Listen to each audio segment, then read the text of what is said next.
Allez, ici, je vais vous montrer comment on fait pour regrouper, voilà, différentes choses, ici, différentes options, à l'intérieur d'un menu déroulant, puis ensuite aussi également comment on fait pour les mettre en forme. Allez, c'est parti. Allez, c'est parti pour voir comment on est capable de pouvoir regrouper des informations qu'il y a dans un menu déroulant. Alors déjà, on va créer un label, on va dire par exemple amphore ville, voilà, et on va poser la question. La question serait: quelle est votre ville? Point d'interrogation. Bon, pour répondre, on met en place un petit select. Donc là, ici, c'est parti, select. On va lui donner en name ville. C'est pas obligé, hein, mais bon. Et en ID, par contre, c'est obligé, on va lui donner ville. Maintenant, on met en place nos différentes options. Donc là, ici, on va dire Paris. Voilà, ici, je vais écrire Paris. On va dupliquer notre truc 2 fois. Ici, je vais dire Bordeaux. Et puis ici, je vais dire Rennes. Voilà. Bon, donc là, copier ici. Alors, ce que je vais faire d'ailleurs, c'est que je vais même faire... je vais les hop là, je voulais pas faire ça. CTRL Z, je voulais juste déplacer, voilà, histoire que B soit avant P et P avant R. Bon, je vais rajouter 2 autres villes.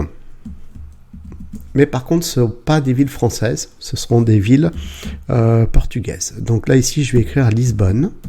Voilà. Et ici, je vais écrire Porto. Bon. Là, c'est bon. Et on va le donner en value. Bien qu'ici, ça ne soit pas indispensable. Mais bon, il faut autant faire les choses bien. CTRL S, voilà ce qui se passe. Quelle est votre ville? Et ici, on a un menu déroulant. Alors, dans le menu déroulant, ce que j'aimerais, c'est de dire... ici, puisqu'en plus je veux faire par ordre alphabétique, donc Bordeaux, Paris, Rennes, d'accord. Après j'ai Lisbonne et Porto. Alors là je suis plus dans l'ordre alphabétique, mais surtout que c'est pas les mêmes villes, c'est pas des villes du même pays. Donc du coup je voudrais labelliser. Ici c'est les villes françaises, ici c'est des villes portugaises. Et bien tout simplement, on va rajouter une nouvelle paire de balises.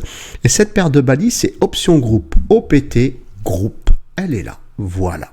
Et ici à l'intérieur, bien on va lui mettre les options qu'on veut regrouper. Donc moi je veux regrouper les options Bordeaux, Paris, Rennes, d'accord, et puis je vais en faire autant pour les options Lisbonne et Porto. Et enfin, pour que ça se voit mieux, hop, attention, CTRL Z, voilà.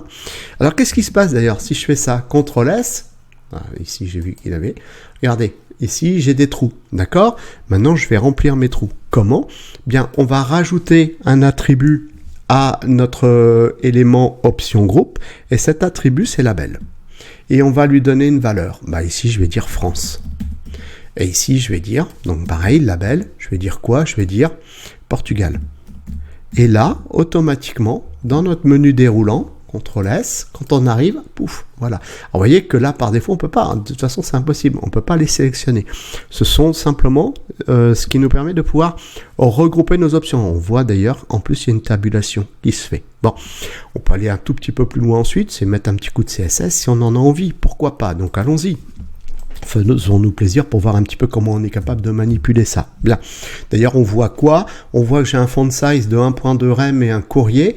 New pour la police, ça a marché uniquement pour mon label, ça n'a pas marché pour mon select. D'accord? Bon, c'est toujours intéressant de savoir ça.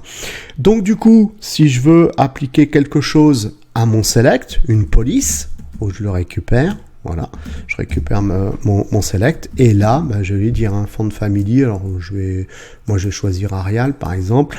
Par contre, je veux que ça soit plus gros, donc font size, et je vais mettre aussi 1.2 rem. Et là, ça va fonctionner. Je suis obligé pour le select d'aller le chercher.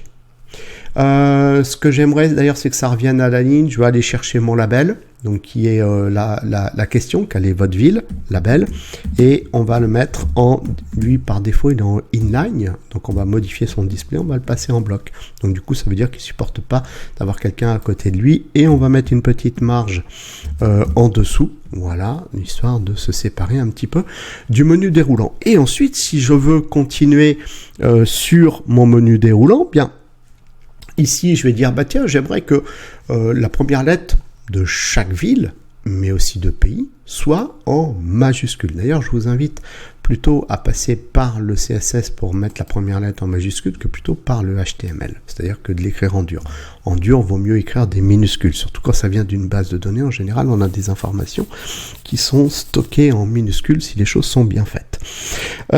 Donc du coup, c'est quoi? Ce serait texte transform, capitalise. Et là, automatiquement, boum, voilà, les premières lettres passent en majuscules. Comme ça, la casse, elle est gérée. C'est parfait. Alors maintenant, si j'ai envie, justement, c'est-à-dire, moi, j'aimerais bien que France et Portugal soient, eux, écrits en rouge. Alors, comment on va faire? On va aller chercher notre sélecteur option groupe. Alors, on y va.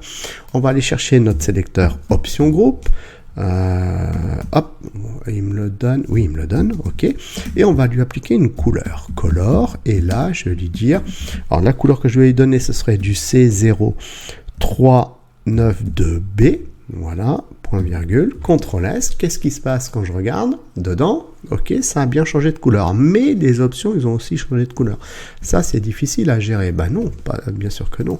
Si je veux leur donner une couleur noire, par exemple, je vais juste aller chercher mon sélecteur option. Donc là, mais attention, hein, on met le sélecteur option après l'option groupe. Donc je vais chercher mon sélecteur option, voilà, et ici, je vais dire color, et si je veux que ce soit en noir, je vais lui dire, voilà, je veux que tu sois écrit en noir. Les options sont en noir, et seules, voilà, les options groupe sont en couleur. Donc voilà, tout simple, hein, mais c'est quelque chose de plutôt sympa. Après, à vous de faire les couleurs, les choses que vous voulez, d'écrire en gras, en moins gras, etc. Bon, bref, il n'y a plus que votre imagination qui fera le reste.